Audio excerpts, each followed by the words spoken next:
Well, yesterday we were tracking Invest 95L. Earlier today, that became Tropical Depression 13. And then this afternoon, that was upgraded to Tropical Storm Lee. Currently has 50-mile-per-hour winds, moving to the west-northwest at 16 miles per hour.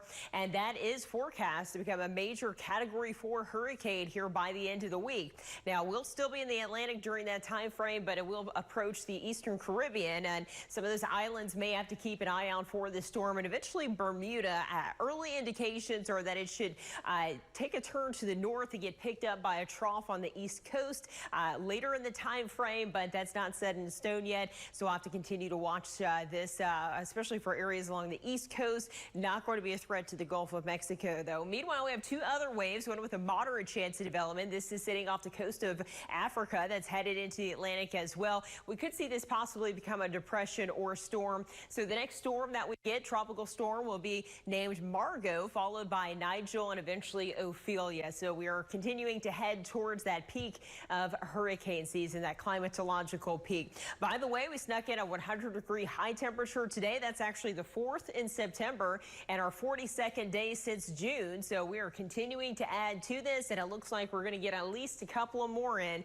before we see any sign of a cooler temperature. So look at our surface map. Winds are out of the south. We did have some rain pop up with that daytime heating today. So a lot of areas, especially of oils, getting some much needed rainfall today finally. So things are quiet out there right now. We start to see our upper level ridging building back in from the west. This will be the dominant feature here for Wednesday, Thursday, keeping us very warm. By Friday, we start to get this trough in the southeastern part of the country, pushing a cold front into our area. That should push through here by early Saturday, and that is going to bring us some drier air and some slightly cooler temperatures as we head into the weekend. But for Wednesday, rain chances not as widespread as the last couple of days. We're mainly back to that more isolated rain as that high pressure ridge starts to build more into our areas. In that 20 to 30% range, could be pretty isolated tomorrow afternoon.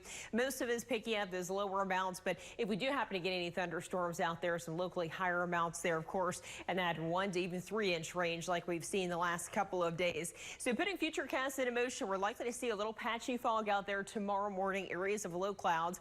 After that, it burns off by mid-morning. We're into the afternoon where we have partly cloudy skies and then some spotty activity possibly on our radar tomorrow afternoon, and winding down with that loss of daytime heating again tomorrow. Temperature-wise, you notice our average low tomorrow dips to 69. So we're also in that downward swing as far as our temperatures go. We've reached our peak heat for the year, and we should eventually start to see those temperatures tapering downwards. But for tonight, we're in the low to mid-70s and another warm day on Wednesday. Some of us may hit 100 degrees, others pretty close, mid to upper 90s here for much of the area. Average this time in September is 91, and the record for tomorrow is 104 degrees. So as that drier air filters in behind our cold front later this week into early Saturday, we'll see those dew points drop again. Until then, we're going to be dealing with a high heat index here for the next couple of days. So plenty it for your Wednesday. Patchy fog early on, low to mid 70s around 7 o'clock. By noon, we're into the low 90s, feeling about 10 degrees warmer with that heat index factored in. And by 5 o'clock, temperatures in the upper 90s, feeling several degrees warmer. Winds out of the southeast there. And then if we do see a shower, most likely again in that late afternoon. Look at our extended forecast. We're going to see that warm up, especially on Thursday. That should be our warmest of the next 7 days with high temperatures in central Louisiana, primarily above 100 degrees. We could sneak another 100 in for Friday as well. And then expecting that cold front to slide in here late Friday into early Saturday. Could see some showers and storms as that pushes through, especially earlier on Saturday. But behind that, drier air, we're dipping into the 60s there for Sunday, Monday, and Tuesday morning. High temperatures returning to the low to mid 90s. Rain chances will decrease behind that front. Unfortunately, the fire danger will increase again because we'll be back to that low relative.